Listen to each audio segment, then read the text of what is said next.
Hi, I'm Rebecca Clayfish from the 1848 Project. Homelessness and housing affordability are two challenges our state faces that have developed expensive government solutions over time.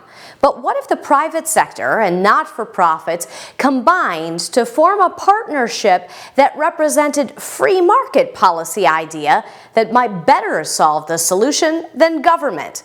We sat down with Jim Cope in order to talk about his pilot project that may change the face of housing policy. It's been an idea I've had for a while. We've watched how the public sector has tried to address homelessness in this country, and with all best intentions, I think it's falling short of meeting expectations and addressing the issue. And so I've always looked at thinking about ways about how the private sector could actually get involved here and make a difference. And in the commercial real estate realm, there's a component of value and assessment of properties that discounts about 5% of the units of having any real value as it relates to the property. So why not take those 5% of units and make those available to those in need, to help people that get out of homelessness, get out of a temporary housing situation into permanent housing, to allow them to afford a quality home and allow them to grow and prosper and become have a fulfilled life in giving back to the community and bettering themselves. Now, when you say take that 5% of housing stock that you would otherwise potentially be able to rent, are you suggesting that you are just going to gift this to the people who are moving in? Because there would be a lot of folks who would question whether people would see that housing stock as having value if they were not asked to pay something for it. Right. And that's something we're looking at. We definitely do not want to give it away. We want people to earn, the right to be there but have it be a relative cost to what's affordable for them. So we have to look at the situation and assess each case and determine, based on how much money they're making, what dollar amount is an appropriate allocation to rent, so that they take ownership in the housing and take pride in where they live rather than just see it as a handout. So we will look at that, and that's part of what we're assessing as we're kind of trying to pilot this to see kind of how it works, kind of get the bugs out of the system. I'm looking at how do we address people as they progress. The rent shouldn't stay, if it's $200 a month, because that's where it was at the time. We may reassess every 6 months, see how they're progressing. Maybe they're able to find a better job and improving their income, but don't take the rent in a way that they don't have incentive to increase their rent or increase their income. So we would take a percentage of the growth. So a majority of it would stay with them, but a portion would go back to improving the rent on the unit.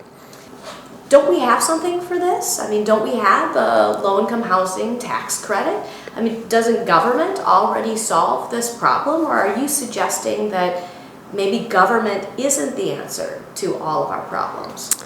Yeah, my view is government's not the answer. I mean, again, everybody has the best intentions. But at the end of the day, using a government program to solve a lot of issues tends to be less effective. And unintended consequences get missed. The cost of implementation is more expensive than you otherwise would like to see it. So I don't think it's the most efficient and the best solution. I think it can help in some regards, and clearly the programs that exist today do help the problem, but aren't significant enough to really solve it in a meaningful way long term. And then, once they're doing quite well, how do you encourage them to move on and free up the unit for the person coming up the food chain, up the ladder to the American dream after them? Well, I would hope that the people see the value of what this program would provide for. And it helped them move from where they were back and really improve their lives, both personally and financially, to get back on track and continue to grow. And so you would think inherently they'd like to see that next person benefit from that as well. That would be an ideal world, is that everybody just sees that, hey, we want to do what we can to help other people. when they're having a tough situation, let's reach out and help them get up on their feet, and then help them grow. Don't just subsidize them and shutter them, kind of stale them and stagnate them in place. Let's find ways to allow them to grow. And I think inherently then people would see that as a way to be comfortable with moving to that situation. And candidly, just inherently, if you structure it right, the income they make eventually just causes that to happen naturally. So you're suggesting that this is not just a money thing, this is also a moral thing. Yeah, absolutely. Because we're not doing it to make money, we're doing it to try to give back and help. Because you're not just talking about this moral imperative for the residents, the tenants, to move up and through their passage to their ultimate American dream. You're also talking about a pilot that you hope will be so successful that other business people across America see you doing it and say, I bet I can do that too.